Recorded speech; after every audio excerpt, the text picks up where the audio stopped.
Guys, it's me, Miss Stiliano. I'm here today to show you how we're going to complete our Square1Art fundraiser fishies. So we're going to be doing something that's called a watercolor resist, and what you need to do is make sure that all of your lines are Sharpied first, and what you'll do is you're going to be coloring in your picture, but you do not need to color in the whole picture. You want to leave some areas purposely blank because we're going to be using watercolor over them.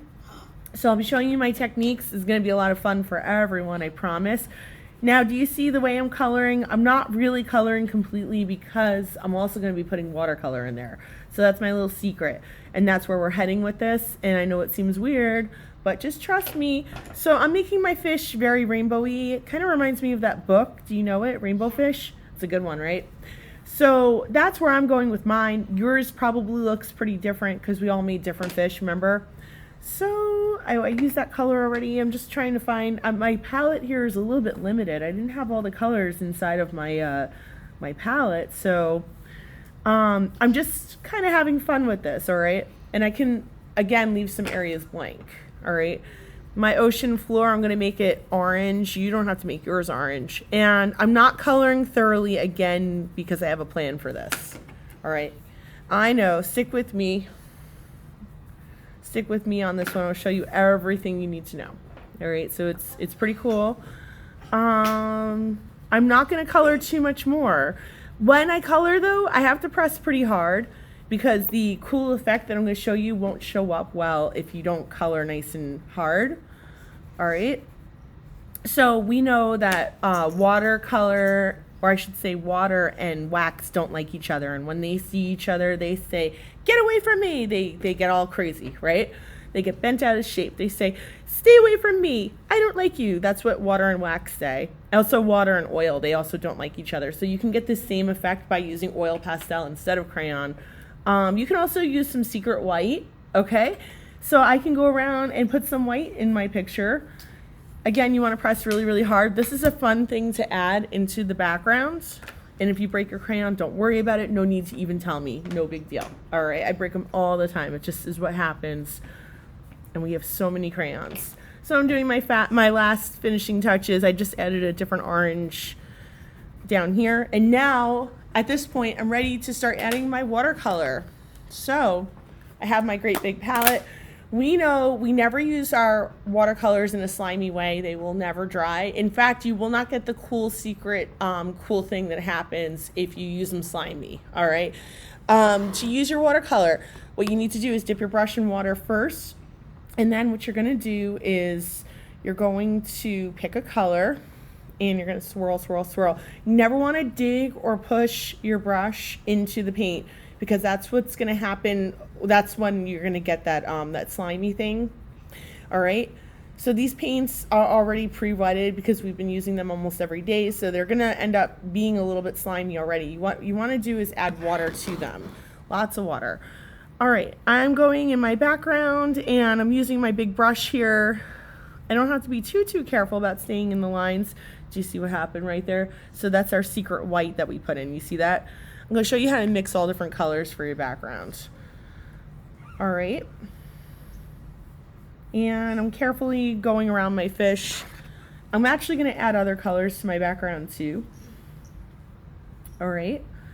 And I'm going to pick a color for my fish. I'm going to pick a base color. I'm going to paint the whole fish that color. Somebody raise your hand and tell me a color that you think would be good for me to use. I'm going to choose someone who's not talking. I'm going to choose my pal Michael. What color should I make my fish? Maybe yellow. I love that. Okay, we're going to do yellow. I love that. Oh, one more thing before I move on to that though. Do you see my background? I can actually add other colors into it, and this is the perfect time to do that.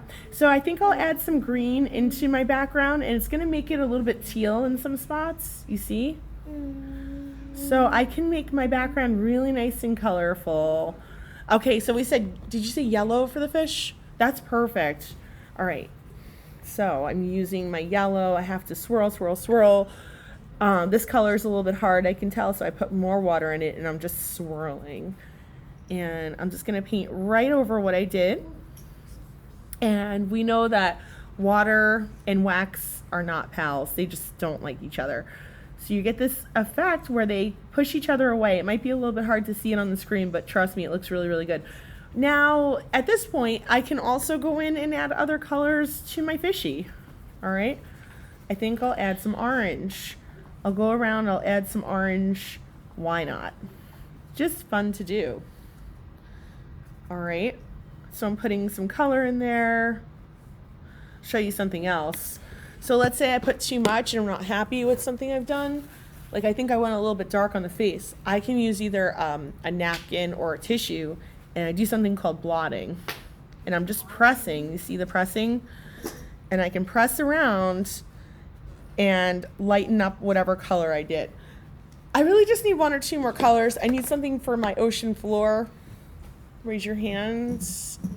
Yes, Xavier? I think yellow. Okay, let's try it out. Make sure your brush is clean before you go into a new color. Now I just need. And maybe I'll just color in my star quick. My sea star. Okay, and I feel like we're pretty close to being done. I'm just adding a little bit more color. I am gonna blot again. So look, whoops, I went a little too dark on my octopus. What do I do? I'm gonna blot it. Okay. Maybe or just dress it up. Yeah, exactly. I messed it up and now I'm dressing it up. That's exactly what I'm doing. So you want to use your watercolors in a light way. All right, you don't want to use them in a thick way. Always go light with these watercolors. Let me see here. Maybe I'm gonna put like one more color into my fish just for fun, but I really am basically just about done with this. I am just adding a little bit of red in just because I feel like it. So again, you can really play when it comes to the watercolor. All right, I want you to play. I want you to have fun. Just don't put too much. Well, again, don't go thick with your colors, but do this blotting technique. Have a paper towel handy when you get to your watercolor step. So if you think you're ready for watercolor, visit me. I'll take a peek at your picture. I'll let you know if I think you're indeed ready, because you might be. We're all starting out by tracing our pencil lines though with Sharpie marker. And if you're done with that, come see me. You can use an eraser and erase your pencil lines after you're done with that. Crayons are already at your desk, so when you're ready, you can move on to crayons and then to watercolor. Again, we're going to take 2 weeks for this, okay? We're not trying to finish it in one day. All right, you guys, so I'm going to sign off. Goodbye, everybody.